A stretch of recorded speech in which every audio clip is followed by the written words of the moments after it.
Over the past 7 months, our worlds have been turned upside down probably more than any other time in human history. Besides the COVID pandemic, our politics are at a dangerous breaking point, and protests have erupted in our streets for months. While certain things are beginning to open back up slowly, they feel nothing like they did before. Masks on, 6 feet apart, there's an uneasiness to everything, a restlessness in the air. When will things just go back to normal, we ask? In one sense, I'm right there with you. This is killing me. Normally I'd be traveling every month, going on a mini adventure to meet new people and see new places. Normally I'd be diving right into this new parish, meeting people in their homes, helping to run big events. Normally I'd be free just to go places, restaurants, movies, stores, wherever, without having to worry about how many people are there or complying with new provincial policies. Like everyone else, there is a part of me that just wants to go back to normal, that longs for a simpler time. With every day that this pandemic continues, as Election Day draws near, I find myself growing more and more impatient. When will it be normal again? It's a question that we're all asking ourselves, and we all need to stop. It's time that we stop talking about the past as normal, because it is just that, right? The past. Whatever it was that we liked, no matter how good it was or how long it was normal, this ain't it. As I'm new to this assignment, living in an unfamiliar city, I've asked a lot of questions of people lately. What it's like to live here, what are the needs of the area, what sorts of things does the church do? And without exception, every single person begins their response in the same way. Well, normally, and look, I get it, people are proud of what they've done. They see what they're doing now as temporary and really don't have much to go on right now. They want to share how things used to be because that's hopefully where they're going. I understand it.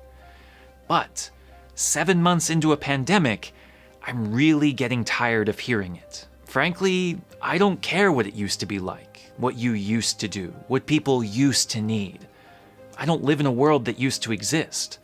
I live right now, and I want to know what we're doing now. While there is always the temptation to slip into nostalgia and long for the past, especially in the church, COVID has really amplified this fantasy.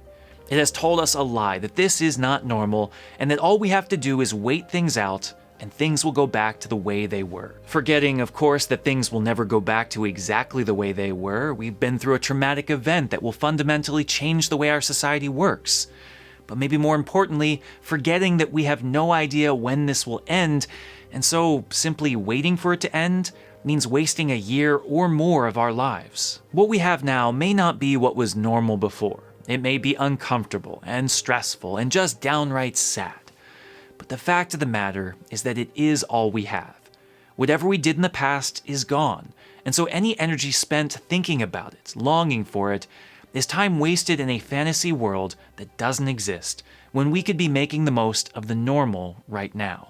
I hate to say it, but people are isolated, lonely like no other time before. Locked in their houses, stripped of their normal outlets of social interaction, they're beyond restless. People are living in despair, simultaneously anxious and depressed like no other time before. Any semblance of control has completely went out the window, and so many are finding themselves crushed under the weight of it all. Frankly, people have more time than they've ever had before, no longer inundated with meetings and gatherings and just stuff to do. Confronted with silence and free time for the first time in their lives, they don't know what to do with themselves. And so I ask you, what are we doing right now to be church? How do we respond to this situation, this awful situation, with what people need? I don't care that we can't have our bingo night or fall festival or choir practice. The time to mourn those things ended a long time ago. We've had 7 months to feel sorry for our loss, and now it's time to be church again, in this new normal with our new problems. Trust me when I say that what we are going through right now is more of an opportunity than it is a loss. Truly, our world is hurting. Our world is longing. Our world has more free time than it knows what to do with. This is our time as church to step up and be what the world needs, to be creative in our mission so that we can win back all those who are lost but are now open again. I tell you, it is time that we took that phrase, going back to normal, and threw it away.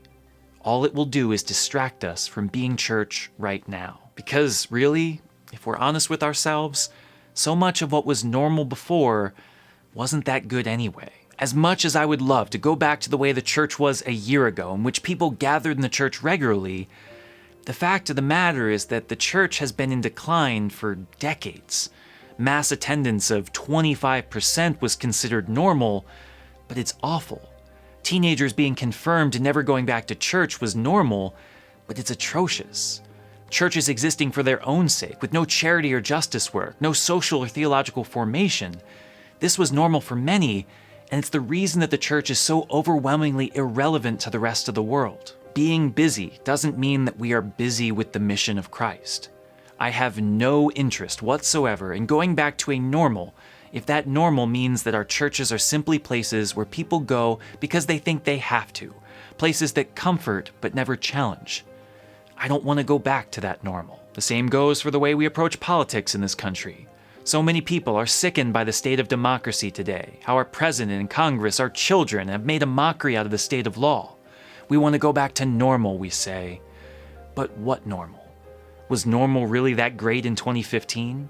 In 2007? 1992? When, in recent memory, can you say that our two-party system was respectful, honest, concerned only with humbly serving the needs of the American people? Going back to normal, whatever you think that was, is not something that I want anything to do with. Just because it was normal doesn't mean that it was good, doesn't mean that it was just, doesn't mean that it benefited everyone.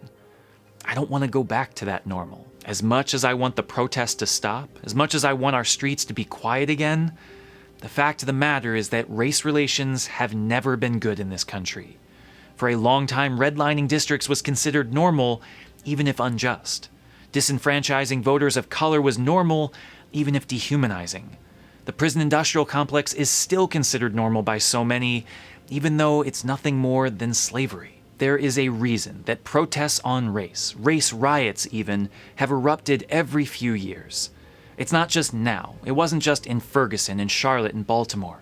It was in Oakland in 2009, Cincinnati in 2001, Los Angeles in 1992, Houston in 1978, Baltimore, Chicago, and Louisville in 1968. You want to talk about going back to normal? This is what's normal. And I want nothing to do with it. And so I plead with you today. I ask you to take my words seriously. Stop wishing that things would go back to normal. It is a waste of time in a fantasy world that wasn't that great to begin with. Take that desire for a past normal, take that longing for a better world, and do something about it today. What we are going through now is not ideal for sure, but wishing for the past won't make it any better. We may not be able to do what we did before, but maybe that's a gift. Maybe there are more important things we still can do. Maybe now we're free to focus on what we should have been doing before. Maybe we can finally create a normal that looks a bit more like the kingdom of heaven. Because really, until we get there, until our world looks exactly like God's world, there is no normal that should ever satisfy us.